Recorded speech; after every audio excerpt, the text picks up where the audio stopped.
They call me when it's too late, when the person is already gone, when the family needs someone to handle what they can't face themselves. I've been a funeral director for 23 years and I've seen everything. The grieving widow who throws herself on the casket, the estranged son who shows up drunk, the business partner who gives a eulogy that's really just a sales pitch. I've buried teenagers and centenarians, saints and criminals, people loved by thousands and people forgotten by everyone. But her funeral, that was different. That was the emptiest room I've ever prepared.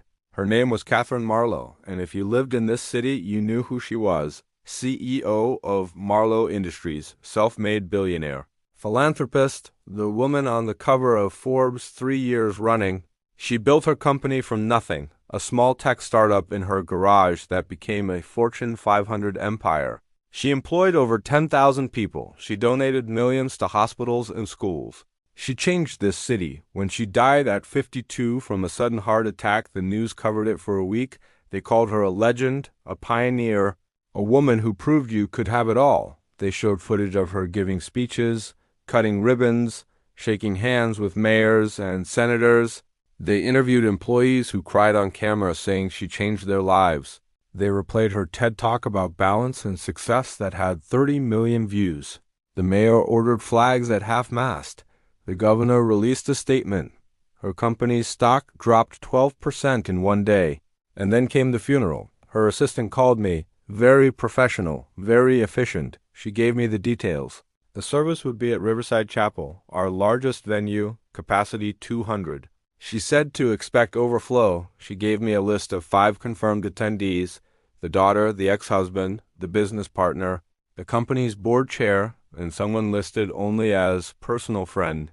She said there might be more, employees, colleagues, people from the community. She said to prepare for a crowd. I prepared everything, 200 chairs arranged perfectly, flowers everywhere, white lily because that's what successful people always choose. I set up the sound system for eulogies. I placed the guest book at the entrance. I made sure the lighting was soft, but not dim, respectful, but not depressing. I printed the program's 200 copies, Catherine Mary Marlowe, her dates, her accomplishments listed in elegant script. I placed her photo on an easel near the casket, a professional headshot where she's wearing a navy suit and smiling with perfect confidence. I arranged everything exactly as requested, and then I waited. The service was scheduled for 2 p.m. on a Thursday. I arrived at noon to do final checks. Everything was perfect at 1:30. I stood at the entrance ready to greet the mourners at 1:45. No one had arrived yet. I wasn't worried. People are often late to funerals. At 2 p.m., I walked into the chapel. It was empty, completely empty, all 200 chairs vacant. The flowers seemed obscene in all that emptiness. At 2:15, I called the assistant. She didn't answer. At 2:30, I checked the parking lot. 3 cars, mine, the catering van, and one I didn't recognize. At 2:45, I went back inside, and that's when I saw him, one person, sitting in the middle of the chapel. Not in the front row where a family sits, not in the back where strangers hide, right in the middle, row 12, seat 8. He was maybe 60, gray hair, wearing a suit that had seen better days. He sat perfectly still, hands folded in his lap. Staring at the casket, I approached quietly. I said, "Excuse me, sir. Are you here for Ms. Marlowe's service?" He didn't look at me. He said yes. I asked if he was family. He said no. I asked if he was a friend. He paused for a long time, and then he said I knew her. I asked if he wanted to wait for the others. He said, "What others?" I said the family, the daughter, the ex-husband, the partner. He smiled, but it wasn't a happy smile. He said they're not coming. I said, "How do you know?" He said, "Because I know them, because I know what she did, because I know why they stayed away." I didn't know what to say to that. I asked if he wanted me to proceed with the service. He said yes. So I did. I walked to the front. I stood at the podium. I looked out at 199 empty chairs and one occupied one. I read from the program, Catherine Marie Marlowe, beloved mother, respected leader. Visionary entrepreneur, the words felt hollow in that empty room. I read her accomplishments, Stanford MBA, founded Marlowe Industries at 28, grew it to $3 billion in revenue. Named Businesswoman of the Year 4 times, served on 6 nonprofit boards, Donated over $50 million to various causes. I read all of it, and the man in row 12 just sat there listening. When I finished, I asked if anyone would like to say a few words. He stood up. He walked slowly to the front. He stood next to me at the podium. He looked at the casket for a full minute without speaking. Then he said, "I'm not supposed to be here. I'm not on the list." I wasn't invited. I didn't RSVP, but I came anyway because someone should, because she shouldn't be alone, not today. Not after everything. He paused. He said, "I knew Catherine before she was." Catherine Marlowe, CEO. I knew her when she was just Catherine, when she was 24 and working as a junior analyst and dreaming about changing the world. I knew her when she still laughed, when she still cried, when she still believed that success and happiness weren't mutually exclusive. He looked at the empty chairs. He said they should be here. Her daughter should be here. Her ex-husband should be here. Her business partner, who she made a millionaire, should be here, but they're not. And you want to know why? Because she made a choice. She made the same choice. Every day for 30 years, she chose the company over her daughter's childhood. She chose deals over her marriage. She chose success over every single person. Whoever loved her, and now she's here alone. He wiped his eyes. He said, "I'm not here to forgive her. I'm not here to condemn her. I'm just here because someone should witness this. Someone should see what happens when you build an empire on top of relationships. When you sacrifice every connection for achievement. When you die at the top, but you die alone." He walked back to his seat. He sat down, and we finished the service in silence. I played the music she'd requested, some classical piece I didn't recognize. I said the final words. I closed the casket, and then it was over. The man stood up. He walked past me toward the exit. I said, "Sir, wait, can I ask your name?" He stopped. He turned. He said, "Does it matter?" I said, "I need it for the records." He said, "Put down observer." I said, "That's not a name." He said, "It's what I was, an observer. Someone who saw everything and did nothing. Someone who watched her build her empire and destroy her life. Someone who could have stopped her and didn't." He left. I heard his car start in the parking lot. I heard him drive away, and then I was alone with her. I walked to the casket. I put my hand on the polished wood. I said, "I'm sorry." I don't know why I said it. I don't usually talk to the deceased, but something about that empty room. Something about one person showing up when 5 had promised. Something about the way he described her life. It made me sad in a way I'm not usually sad at funerals. I've buried people with no one, homeless, people addicts, people estranged from everyone, but those funerals feel different. Expected somehow, but this a woman so successful, so powerful, so publicly celebrated, buried by a stranger, while her family stayed away, that felt like a different kind of tragedy? Conform solicitado. Aquí está o roteiro como pontual corrigido, y dividido en partes de aproximadamente 5.000 characters, como as quebras ocorrendo apenas en pontual final. Part 1. I didn't leave right away. I should have. There was nothing left to do. The service was over. The one mourner had gone. I should have called the crematorium, finished the paperwork, moved on to the next family, but I stayed. I sat in one of those 200 empty chairs, and I tried to understand what I'd just witnessed. I pulled out my phone. I searched her name. Hundreds of articles appeared. Profiles, interviews, think pieces about her success. I scrolled through images. Catherine at conference podiums. Catherine shaking hands with celebrities. Catherine accepting awards. In every photo, she looked perfect, confident, untouchable.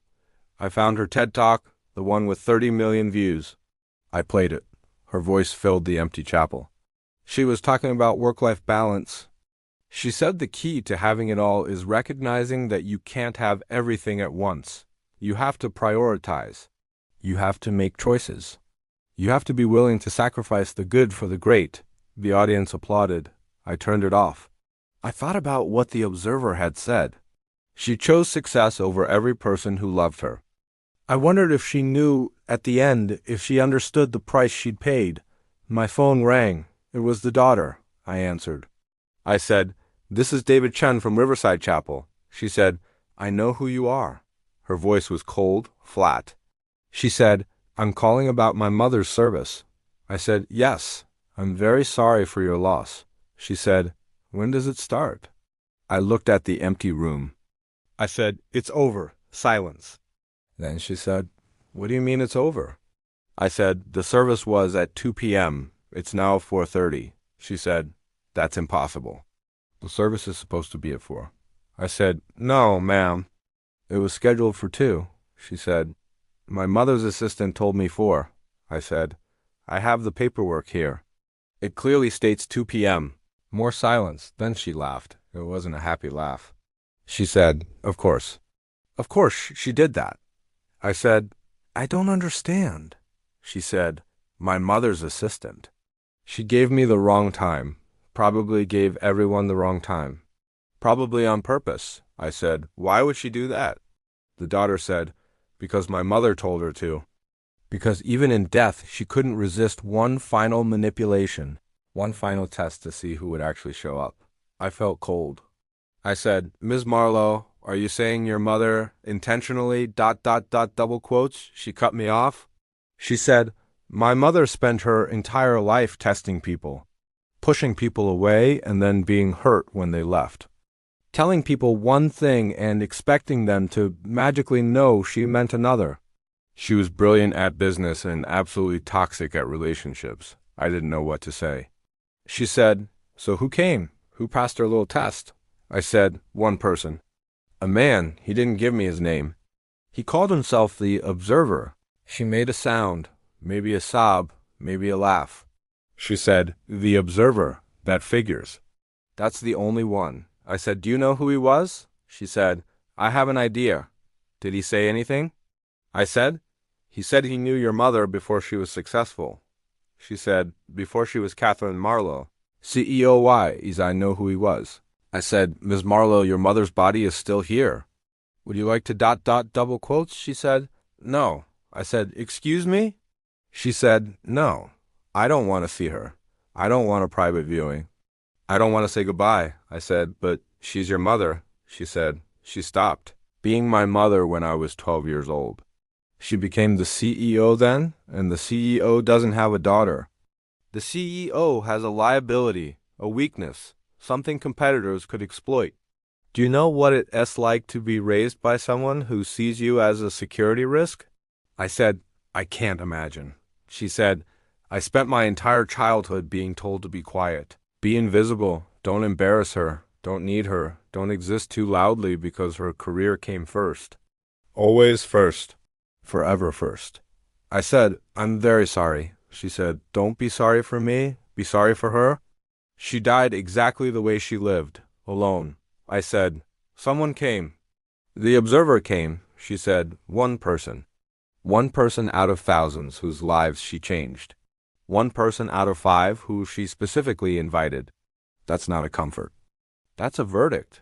I heard her crying now, trying to hide it, but crying. She said, I should have come. I know I should have come. I was on a plane. I was coming. I bought a ticket. I got to the airport, and then I just ... I couldn't walk into that room and pretend to grieve for someone who chose not to be in my life. I couldn't stand there and accept condolences for a loss I felt 20 years ago. She paused. She said, what kind of daughter doesn't go to her mother's funeral? I said, the kind who's been hurt. She said, or the kind who's cruel. Maybe I'm exactly like her. Maybe that's the real inheritance. Not the money, not the company. Just the inability to forgive, the compulsion to punish people for not being perfect. I said, Ms. Marlowe, grief is complicated. She said, this isn't grief. This is relief and guilt fighting for space in my chest, and I don't know which one to feel. I said, you can feel both. She said, can I? Did my mother feel both? Did she feel relieved every time she chose work over me and guilty enough to stop? I don't think so. I think she felt justified, righteous even. I think she believed she was doing the right thing, building something important, creating jobs, changing the world. And maybe she was. Maybe I'm the selfish one for wanting a mother instead of a monument. I didn't know what to tell her. I'm not a therapist. I'm the funeral director. I deal with bodies, not emotions. But I said, your mother left instructions. Specific instructions, she said. Of course she did. She controlled everything, even this. What did she say? I said, she requested cremation. No viewing. No embalming. She wanted her ashes scattered. She said, where? I said, she didn't specify. She said, she left it up to me. She wanted to control it, but also wanted me to carry the burden of decision. Classic. She paused. She said, "There's a beach. Pacific Grove. We went there once when I was 7, before everything changed." She bought me ice cream, and we watched the sunset, and she smiled. Actually smiled. Not the CEO smile, a real one. "Scatter her there," I said. "I'll make the arrangements." She said, "Thank you." She started to hang up. I said, "Ms. Marlowe, wait." She said, "Yes?" I said, "Do you want her ashes? Do you want to keep them or be there when ... She said, "No, you do it." "I can't. I don't want that responsibility. I don't want to hold her in my hands and feel nothing, or worse, feel something and not know what to do with it. Just do it and send me confirmation, and I'll try to feel whatever I'm supposed to feel." She hung up. I sat there holding my phone. I looked at the casket. I said, "Your daughter called." I don't know why I said it out loud. I said, "She's not coming, in case you were wondering. In case some part of you can still wonder. She's not coming, and neither is anyone else. It's just you and me and 200 empty chairs and the truth about what you built." I got up. I walked to the casket. I opened it. I'm not supposed to do that. Once a casket is closed, it stays closed. But I opened it anyway. She looked peaceful. That's what people always say, she looks peaceful, but it's a lie. Dead people don't look peaceful. They look absent, evacuated, like the person left and forgot to take their face with them. She was wearing the navy suit from her professional photos. Her hair was perfect, her makeup flawless, her hands folded on her chest. She looked exactly like Catherine Marlowe's CEO, even in death. I reached into my pocket. I pulled out the program. I placed it in the casket next to her. I said, "These were for the people who didn't come." I said, "Here would have read about you if they cared enough to show up." I closed the casket again. I locked it. I called the crematorium. They said they'd pick her up in the morning. I said, "Fine." I gathered my things. I turned off the lights. I walked toward the door. I stopped. I turned back. The chapel was dark, except for one spotlight on the casket. It looked theatrical, like a stage set, like she was performing even now. I said, "Goodbye, Catherine. I hope it was worth it." I left. I locked the door behind me. I drove home, and I tried not to think about it, but I couldn't stop. I couldn't stop seeing that empty room, that one person in row 12, that daughter's voice cracking on the phone. I've buried hundreds of people, and I rarely think about them after. It's a job. You have to maintain distance or it destroys you. But her, I couldn't let her go. Maybe because I saw myself in that room. Not in her, but in the empty chairs. I'm 51 years old. I'm divorced. I have 2 kids who live with their mother and see me every other weekend if they're not too busy. I work 60 hours a week. I haven't been on a date in 3 years. I tell myself I'm providing for my children, building something stable, being responsible. But what if I'm wrong? What if I'm just another person choosing work over people, achievement over connection? What if in 20 years I die and no one comes because I was too busy being successful to be loved? That night I called my daughter. She's 16.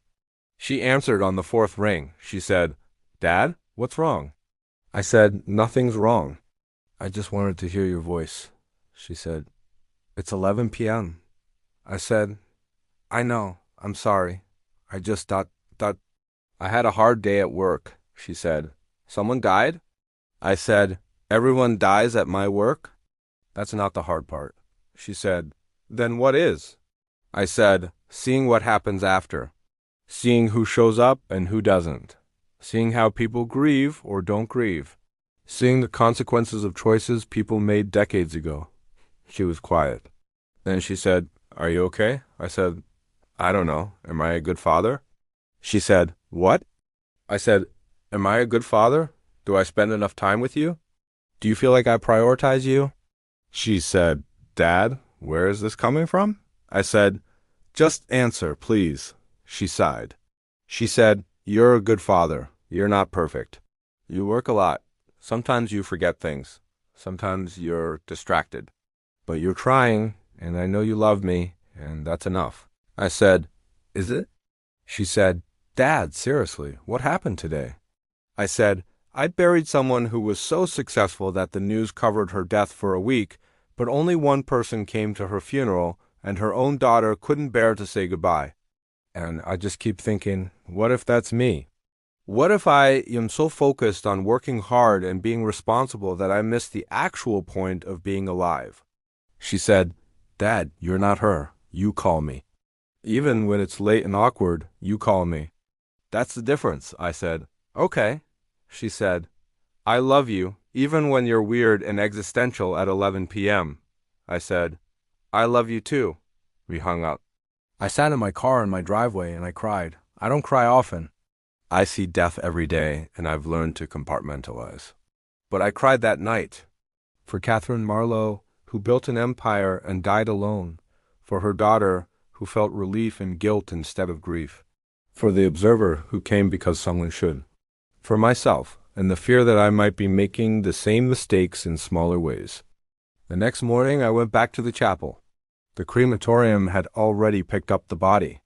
The flowers were being removed. The chairs were being stacked. All evidence of the service being erased. I walked to where the casket had been. There was nothing there, no mark. No indication that Catherine Marlowe had been there at all. I thought that was fitting somehow. I went to my office. I pulled out her file. I started the paperwork for cremation. That's when I found it. An envelope taped to the inside of her file folder. My name written on it in handwriting I didn't recognize. I opened it. Inside was a letter, handwritten, dated 3 months before her death. It said, "Dear Mr. Chun, if you're reading this, then I'm dead, and you've just conducted my funeral. I'm writing this because I need someone to know the truth, and I can't tell anyone while I'm alive. You're a stranger, so maybe you'll understand in a way the people who knew me can't. The funeral you just did was not what you thought it was. I didn't give my assistant the wrong time by accident. I gave different times to different people on purpose. I told my daughter 4 p.m. I told my ex-husband 3 p.m. I told my business partner 5 p.m. I told the board chair 6 p.m. The actual service was at 2 p.m., and I didn't tell any of them. I only told one person the correct time. Someone I haven't spoken to in 30 years.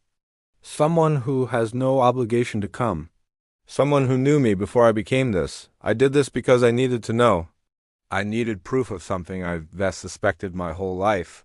That everything I built was built on sand, that every relationship I had was transactional, that if I removed the performance, the power, the usefulness, there would be nothing left. I was right. I assumed my daughter didn't come. I assumed my ex-husband didn't come. I assumed my business partner and the board chair didn't come. I assumed the only person in that chapel was him, if he came at all, the observer. The one person I pushed away who maybe loved me anyway. I'm writing this 3 months before my scheduled death. I know that sounds insane. I'm not dying. I'm healthy. But I've made a decision. I'm going to have a heart attack on September 14th at 3:47 a.m. I'm going to take pills that will simulate cardiac arrest. I'm going to die in my sleep. They'll call it natural causes, a tragedy, the stress of success. No one will suspect. I'm doing this because I want to see how my life ends while I am still here to know. I want confirmation of what I've built and what I've lost. I want to feel the loneliness I've been running from my entire life. I want the truth, even if it destroys me. By the time you read this, I'll be ashes. Scatter them wherever my daughter asks, or don't scatter them at all. It doesn't matter. What matters is that you know. Someone should know that the funeral you conducted was staged, that I wrote my own ending, that I chose this. I spent my life controlling everything, and I wanted to control even this. My death, my funeral, my final proof that it was right to trust no one, to need no one, to build walls so high that even I couldn't see over them anymore. I don't want forgiveness. I don't want pity. I just want someone to witness what I've done, what I've become, what I've lost. The observer will understand if he came. If he sat in that empty chapel and saw what I became, he'll understand that some people are meant to be alone, that some people choose the mountain over the valley and live with the cold. Thank you for your service, Catherine Marlowe. I read the letter 3 times. I checked the date on her death certificate, September 14th. Time of death estimated at 3:47 a.m. Cardiac arrest. I sat back in my chair. I said out loud to my empty office, Jesus Christ, Catherine. What did you do? I picked up my phone. I almost called the police. This was evidence of suicide, maybe murder. I don't know the legal technicalities, but then I stopped. I thought about that empty chapel. I thought about the observer sitting alone in row 12. I thought about her daughter crying on the phone, saying, maybe I'm exactly like her. I thought about Catherine writing this letter 3 months before she killed herself, planning her own funeral like it was a business meeting, staging her death like a final experiment. I put the phone down. I took the letter. I walked to the shredder in the corner of my office. I stood there for 5 minutes, then I folded the letter. I put it back in the envelope. I put it in my desk drawer and I locked it. I don't know why I kept it. Maybe because someone should know, even if that someone is just me. Maybe because she asked for a witness and I'm the only one left. Maybe because I understood the compulsion to test people, to push them away and see if they come back, to build walls and then resent people for not climbing over them. I understood the loneliness of success, the isolation of achievement, the terror of realizing too late that you've optimized your life for the wrong variables. I scattered her ashes 3 days later. Pacific Grove, the beach her daughter mentioned. I went alone. It was early morning. The beach was empty. I opened the urn. I poured her into the ocean. The ashes floated for a moment on the surface of the water, gray against blue. Then they sank, disappeared, gone. I said, I hope you found what you were looking for, Catherine. I hope the answer was worth the question. I drove back to the city. I called her daughter. I said, it's done. She said, thank you. She paused. She said, did anyone else come? I said, no, just me. She said, so she died alone and was buried alone and scattered alone. That's poetic, I guess. I said, your mother loved you. I don't know why I said it.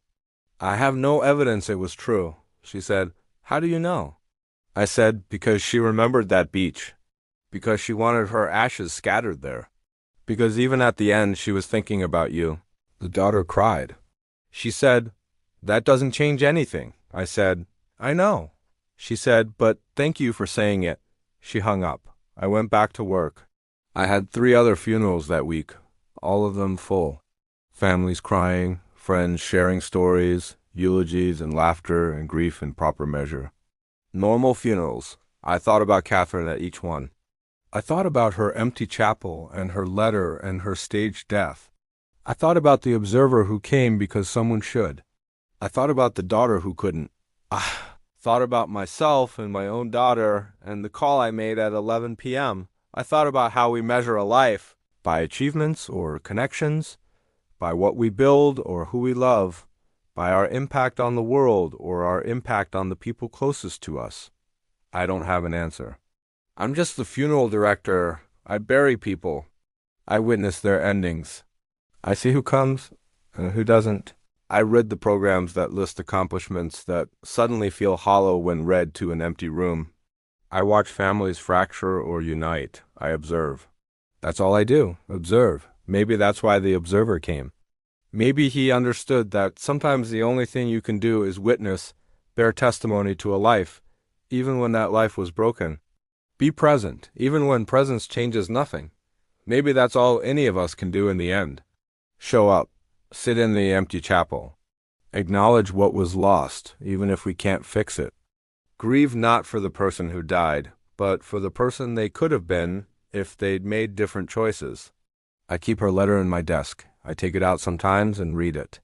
I don't know what to do with it. I don't know if I should tell someone or keep the secret or burn it and let her rest. I just know that Catherine Marlowe died on September 14th at 3:47 a.m., and only one person came to say goodbye. And that person wasn't me, but somehow I'm the one who can't let her go. I'm the one who keeps thinking about those empty chairs, that one mourner, that daughter's voice, that letter confessing to a crime no one will ever prosecute. I'm the observer now, the keeper of her secret, the witness to her final manipulation. And I don't know what that makes me, complicit or compassionate, cruel or kind, maybe both. Maybe that's the point. Maybe Catherine was right. Maybe we're all performing, all testing, all pushing people away and hoping they'll fight to stay. All building empires that look impressive from the outside but feel empty inside. All dying alone, no matter how many people we've touched. All scattered in the end, leaving nothing but questions and empty chairs and letters that explain everything and nothing. This is my truth. I buried Catherine Marlowe. I scattered her ashes. I kept her secret. I witnessed her ending. And now you know too. You're the observer now, sitting in your own row 12, trying to make sense of a story with no clear villain and no clear victim. Just people making choices and living with consequences and dying with regrets. I don't have a moral for you. I don't have wisdom. I just have this story and the question it raises. How do you want to be remembered? By what you achieved or who showed up?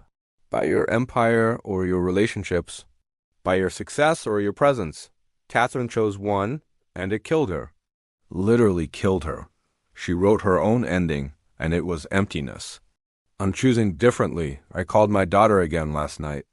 I said, I love you. She said, I love you too, Dad. I said, I'm sorry for all the times I chose work over you.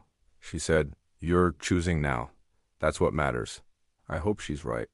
I hope it's not too late.